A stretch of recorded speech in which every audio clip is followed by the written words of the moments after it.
Okay, while we sort out the slides, I wanted to say good morning everyone, namaskaram. It's great to be here in the beautiful state of Kerala, God's own country, as it's nicknamed, and in its capital city, Trivandrum. And it's always very good to be back in India. And it's very fitting that the Indian School of Internet Governance is being held here in Trivandrum, and in particular in this techno park. Trivandrum because it is a major IT hub for India, and I also understand this techno park is the largest technology park in the whole of Asia in terms of size. So it's a big source of envy for countries like Singapore, where I'm from. So Satish ji, thank you very much for kind introduction. I also want to thank you for your invitation to this event. When I asked him what he wanted me to speak on, he first suggested multi-stakeholderism in ICANN.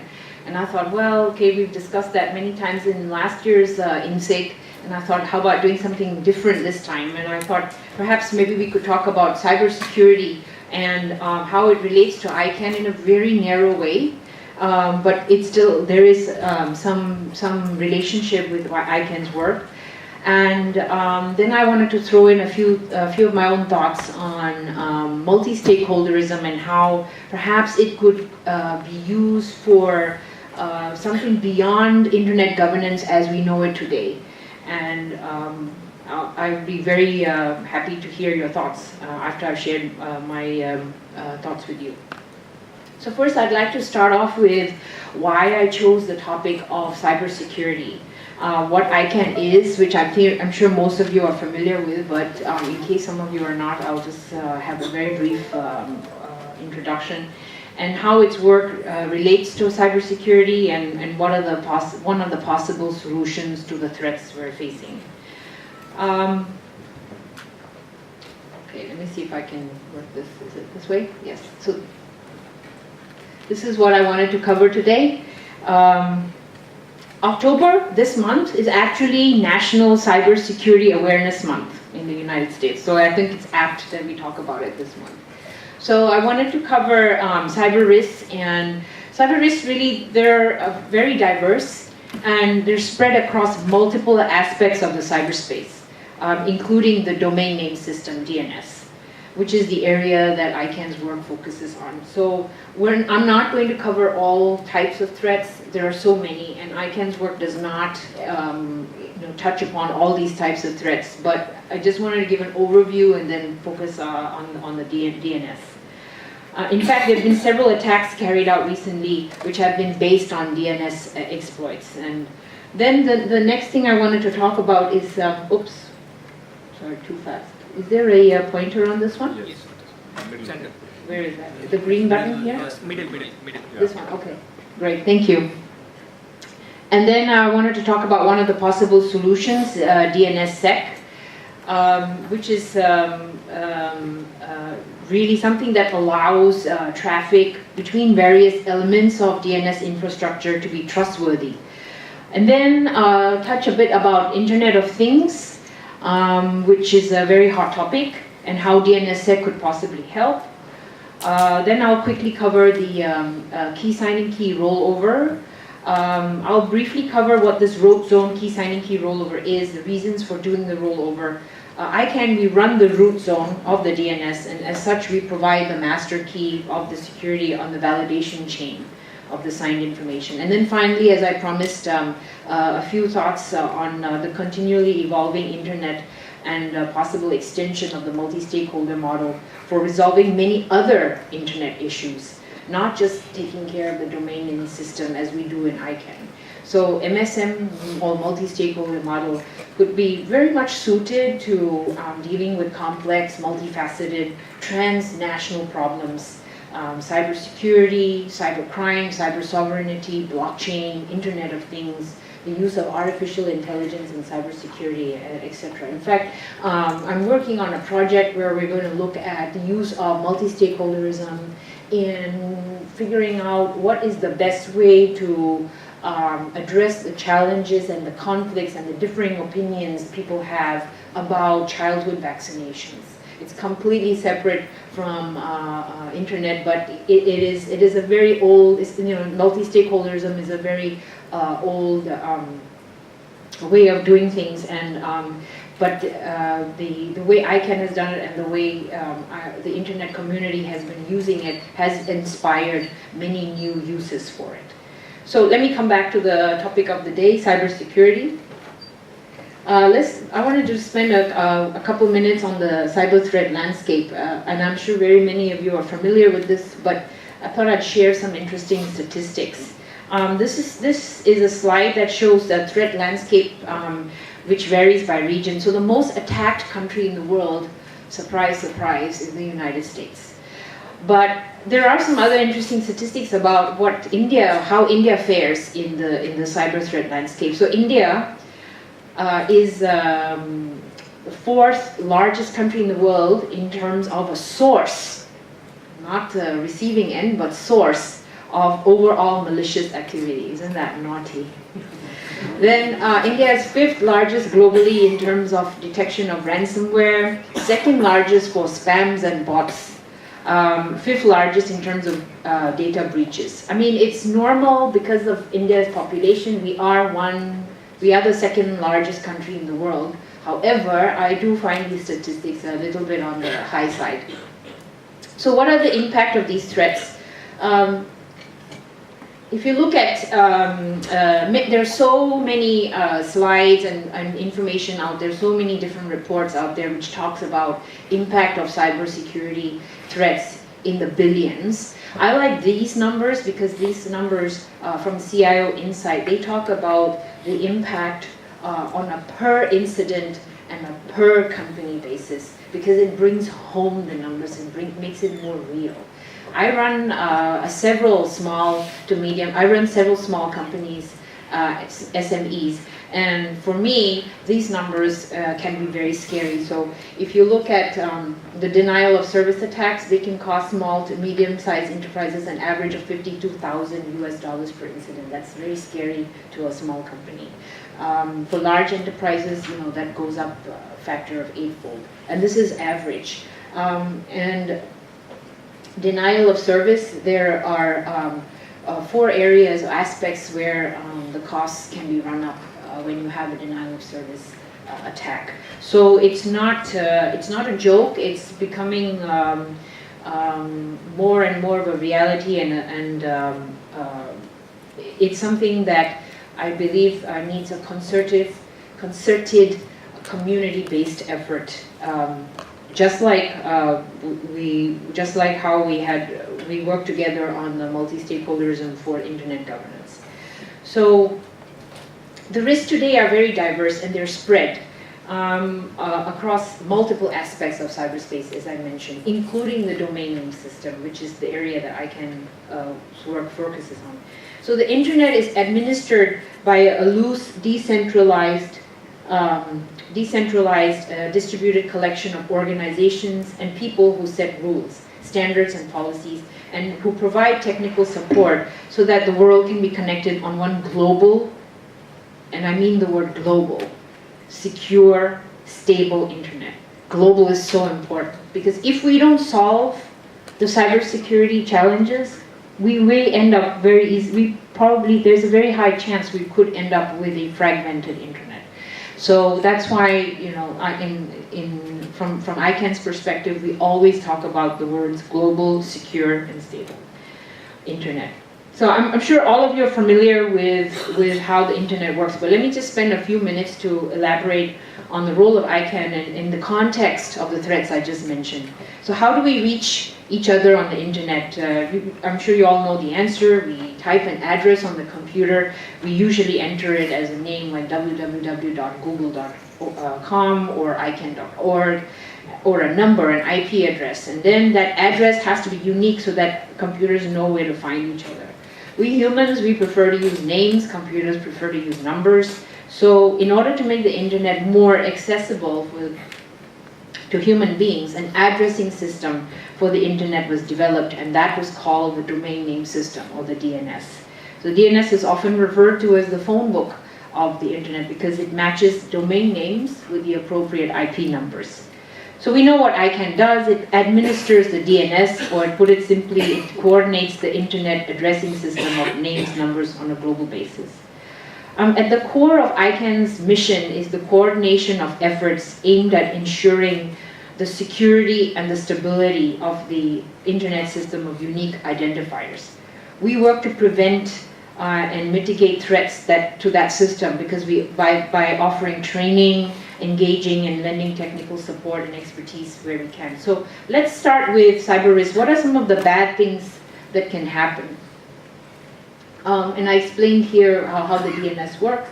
So what are some of the bad things that can happen? One is cache poisoning. And perhaps I'll start with the hijacking one.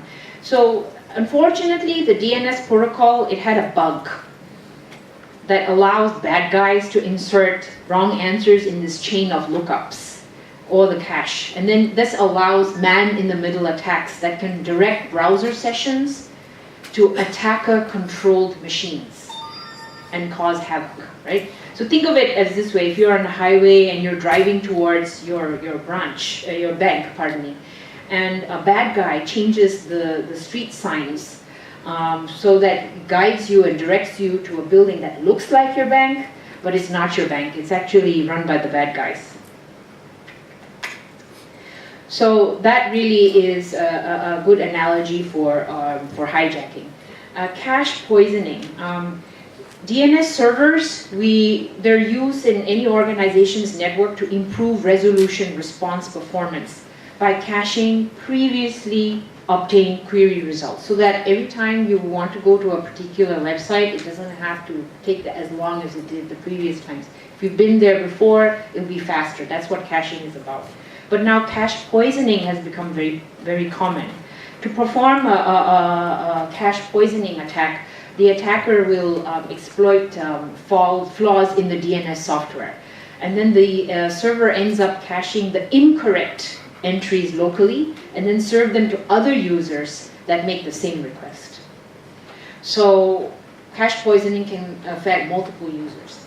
And then this attack will be used to redirect users from a website to another site of an attacker's choosing. Users could end up downloading malware, or this technique could be used for phishing attacks, where a fake version of a genuine website is used to gather your personal details, such as your credit card numbers and bank numbers and so on. So here's an example of DNS hijacking. There was a phenomenon called the DNS changer, which appeared widely in 2012. And it affected millions of computers through maladvertising, so basically fake advertising. And it has reappeared recently. So I think, honestly speaking, I don't think it's ever really disappeared since 2012. But it's gone on, take a low profile and it's come up again. So what it does, it changes DNS server entries in infected computers and points to malicious servers under the control of attackers. When the attackers control the DNS server on a network, they open up the possibility of carrying out a wide range of malicious actions on devices connecting to the network. These include the bank fraud that I just mentioned, the man-in-the-middle attacks, phishing, advertising fraud, and etc., etc. So this DNS changer, it allows attackers to leverage what is often the only DNS server in your network. It could be a small office, home office, or SOHO network. You only have one. And then, or it could attack the internet router. And then, in general, avoiding these kinds of attacks, it requires that router manufacturers regularly patch their firmware. And users regularly apply these new patches. So really, cybersecurity is about applying and being disciplined in your cyber hygiene. Because routers are very vulnerable. Router vulnerabilities not only affect the users in the network, but can also affect people outside of the network. So let me emphasize here, these two examples I've mentioned here, there's just one type of threats. There's so many other types of threats. So in light of these scary statistics and scenarios, what can be done? Because I mentioned everybody's cyber hygiene counts. So one possible solution is DNSSEC. So DNSSEC stands for DNS Security Extension, and it's a protocol that's being used to secure the DNS. It incorporates public key cryptography into the DNS hierarchy, and it results in a single open PKI for domain names. And this has been under development for a long time. It basically works by preventing this kind of man-in-the-middle attack. This is a very simple example a scenario of how it works. It really uses the public and private key pair to create, which is created for each zone, and each zone is then keyed with the is then signed with the parent's key. And zone data is signed with the zone's private key, as I mentioned, and with the parent's public key to produce digital signatures. So I'm going to cover this a little bit later. Just remember the top one, these are the different levels. This would be this would be example.com, this would be the .com level, and then this would be the root. So these are the different levels, and each level is signed separately. So the only way this will work properly is that if every level is signed. So if I show you, so here is an example. So www.example.com is signed with example.com's private key. Example.com's public key is signed with .com's private key. Com's public key is signed with the root's private key, the root over here. And the root's public key is not signed by anyone yet. So we need to trust it, and this is what I'm going to talk about a little bit later when I talk about how we roll it over. So basically, without DNSSEC, if you type the URL of a bank, you go in, but if an attacker is able to infiltrate it or poison the cache, you will get a fake or an incorrect IP address redirected to the attacker's page. And with DNSSEC, that will never happen. So that's a very simple description of how DNSSEC works. And so these are the different levels I just mentioned. I just wanted to explain here, these are what we call the top level domains, second level domain, subdomain, and then the individual machine. So why am I mentioning this? Because if you look at the status of DNSSEC deployment today, which it's impressive to some degree, but it's also very sad. If you see, over about 90% of all the top level domains are already signed. So this is a good statistic to note. However, in terms of second level domains, we only have 3% of those domains signed, which is very poor. And this is something that really needs to change in order to be able to leverage DNSSEC and be able to make the best use of the security it can provide. So right now in the world, about only 16% of the users are validating, which isn't very low, but there's definitely room for growth. We need you can see that the growth has gone up very quickly starting 2013, early 2014, but it really needs to grow much faster in order to be able to leverage the benefits of DNSSEC and to protect us from the threats of the two types of threats, any threat really related to the DNS. So out of this 90% I mentioned, this is about 1,500 top-level domains. Anything that's from .AAA to .ZW, they're already signed with DNSSEC. Signed in the root, I'm sorry. Then, how do we get this number up? I mean, this number is really, really sad and small. How do we get this number up? Basically, we need all these types of people, groups of parts of the community to support DNSSEC. We need registries, registrars, and registrants. We need second-level domains to be supportive of DNSSEC. If you have a domain name, make sure you are supporting DNSSEC. Make sure your ISP is supporting DNSSEC. Your DNS provider is supporting DNSSEC. The routers you are using, the hardware vendors, make sure they are supporting DNSSEC. .in for India is already supporting DNSSEC. That's very good. Actually, a lot of the country code TLDs are already supporting DNSSEC. But this message needs to be spread. Okay, now let's move on to Internet of Things. So this is a very simple definition of Internet of Things. It's really to show how pervasive Internet of Things is, and really also the vulnerability of Internet of Things, which is its strength. The vulnerability of Internet of Things is that it's connected by the internet. So whatever threats there are on the internet, they will very easily apply to IoT. So IoT is no longer hype. It's here today. It's really about connecting not people but things. And we used to talk about 7 billion people being connected. And right now we're about half of the world is connected on the internet. But that's people. In terms of things, we're talking about billions. Because each person will have, on average, in the developing world, it's projected that each person will have between 20 to 25 things attached to the person. In the developed world, that number can go up to the hundreds. So we're talking a universe of devices that can touch every aspect of our life. Whether it's health, whether it's our work, our transportation, I mean, every single aspect of our life will be affected by Internet of Things. And they're all going to be connected via the internet. So IoT is not just hype, it's just going up and up and up. The rise is a real rise. This is just a sample of the IoT conferences that was held in a space of 3 months. So it's not going to go away. It's something that's just going to keep growing significantly. So IoT devices are going to control,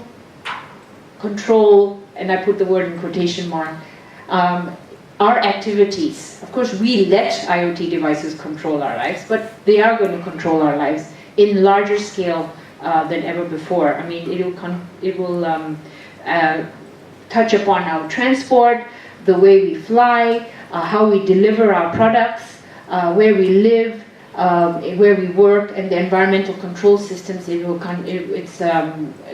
already very prevalent in building temperature systems and so forth. They will become a part of us. They will be outside of us, and they will be inside of us. They will control our heart, if you have a pacemaker and so forth. They will monitor some of our biofunctions. They will perhaps help us if we are diabetes patients. So there's a lot of ways that we will be living with IoT. And there will be no human to detect or respond if there is a malfunction. That's the scary part. So some threats in IoT have already been realized. This is a subject for another presentation. I've studied this quite a lot, the Mirai botnet attack that happened fairly recently. So that's a threat that's already happened. It already has scared a lot of people. So it has, unfortunately or fortunately, it has started getting manufacturers thinking about building in security into IoT devices from the beginning, or security by design. It's unfortunate that it happened so late, that it didn't happen before, but it took a big attack like this Mirai botnet attack to get things started. So I won't go into this, happy to talk about it offline. And really the question then is, how do you secure IoT devices because they're not going to go away? The problem is, because IoT devices are made very cheaply, and they're commodity devices, so they're not going to be upgraded regularly. They're not going to be patched regularly. They're not going to be managed according to best practices. They also have a shelf life problem, which means that in any one point in time you will have old devices and new devices with different versions of software in the devices at the same time. So there'll be a hodgepodge of different versions, and a hodgepodge of different hardware and different software versions at the same time, which is going to be quite messy. So Secure, and another problem is that because these devices are small, their memory size is limited, their CPU footprint is limited, so secure and confidential communications protocols may not be compatible with their sizes.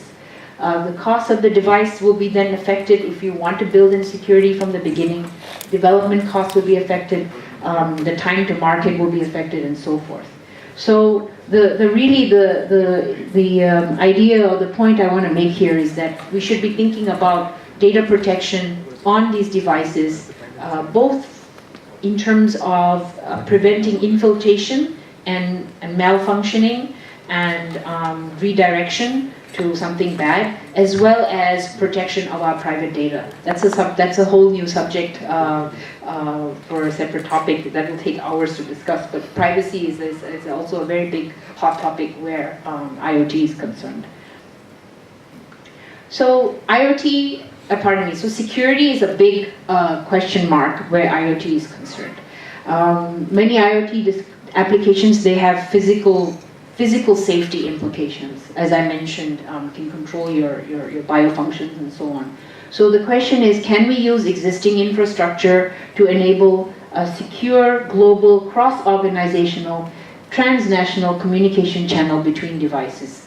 And the question I put forth here is, can we use DNSSEC? So really it would be good to get DNSSEC up and running in all our second-level domains, in all our routers, all registries, registrars, registrants should be deploying DNSSEC. And then we can definitely talk about bringing in DNSSEC to IoT devices. So this is really how it would work. DNS is already present. The DNSSEC adds security, and then it would cross organizational boundaries and be able to have different devices here. And these are all the domain names for individual IoT devices. Talk to each other in a secure fashion so that there is this minimization of the risks that I highlighted earlier. Okay, so how many, do I have 10 minutes left or? Okay. So very quickly, I wanted to talk about the root zone key signing key rollover, or the KSK rollover. So as I mentioned earlier in an earlier slide when I talked about how DNSSEC works, every level is responsible for signing the level below it, and who then verifies or vouches for the top level. So the full name for the top level, which is what we call the trust anchor or the root zone key signing key. The root zone key signing key is the most important key where DNSSEC is concerned. And any software performing DNSSEC validation must have this root zone KSK configured as the trust anchor, this one here.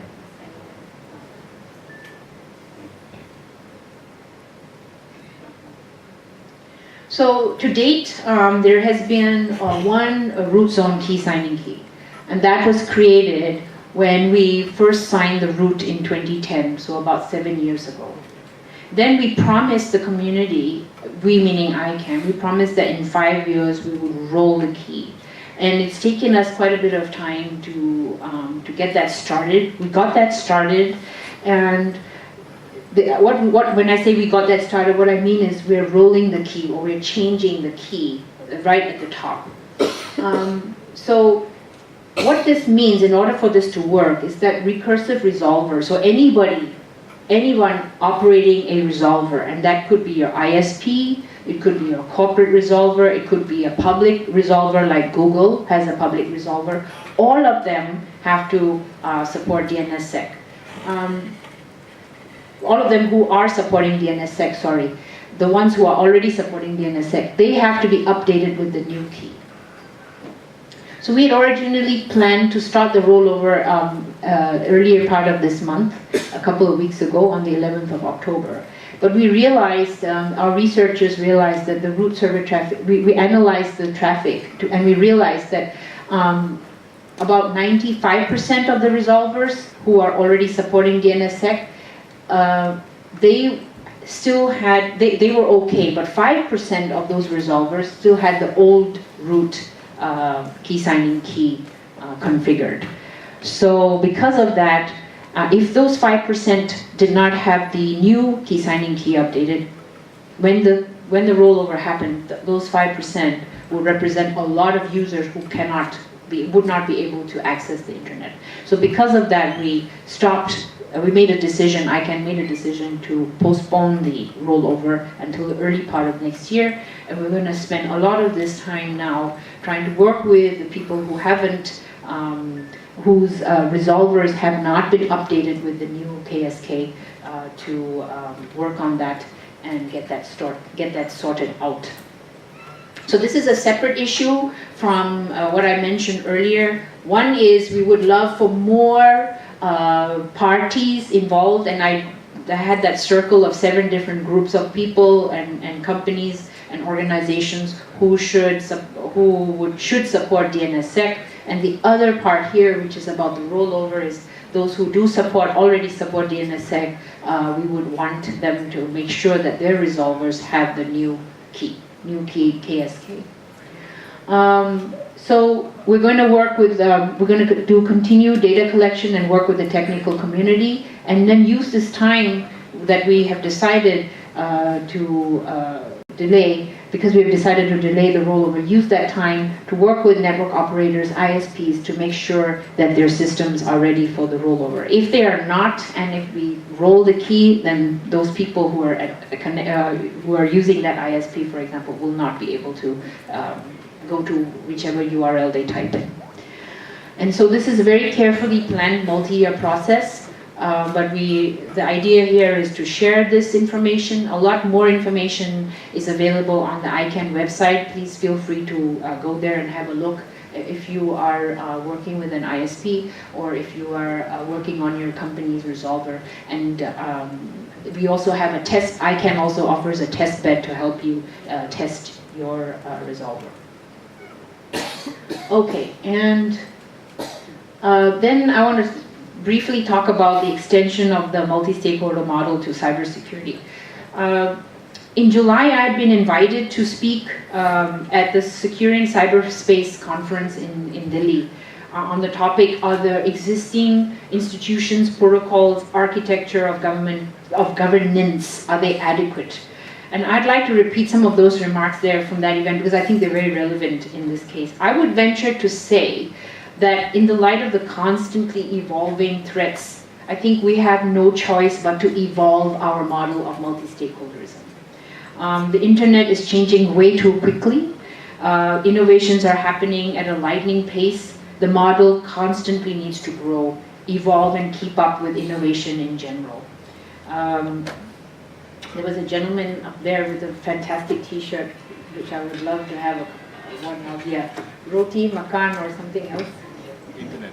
Roti, Makan, Internet, and Roti, Kapra, Makan. Kapra, that's right. Roti, Kapra, Makan, and Internet. And Internet. The four basic essentials of every. So for the non-Hindi speakers in the audience, Roti is food, Kapra is clothes, Makan is housing, and Internet. Those are the 4 basic essentials that four basic fundamental needs. So I love that T-shirt. So he asked a question about accountability. I think accountability is a very good question, and I didn't want to answer that earlier because Sebastian made a very valid point that we'll talk about it in the transition session today. But the accountability part, just to very briefly mention, the accountability story will also have to evolve as our current MSM multi-stakeholder models evolve. MSM, I think, and this is just my personal opinion, not the opinion of ICANN, but I think MSM is particularly suited for dealing with complex, multifaceted, transnational problems such as cybersecurity, cybercrime, cyber sovereignty, blockchain, IoT, and so forth. In fact, one of the IoT solutions I mentioned, one was DNSSEC, which I highlighted. Another thing that I'm personally working on is the use of blockchain for IoT security, especially for device identification and authentication. So that's another, that's a very interesting area. I think right now still in the early infancy stages, but as it grows, it will need more involvement. So I would say basically the answer depends on how much needs to be governed, what needs to be governed, what are the questions that need to be answered, what are the problems that need to be solved, and what lies ahead. So I want to end my presentation today with something that I will repeat later on when I speak with Sebastian on diversity, and that is your participation in ICANN and also in this multi-stakeholder model for internet governance is very, very important. I would urge every one of you from India to make sure your voices are heard, because we are 1/6 of humanity. We should be 1/6 of the voices in this space. So, with that, I would like to say thank you for listening.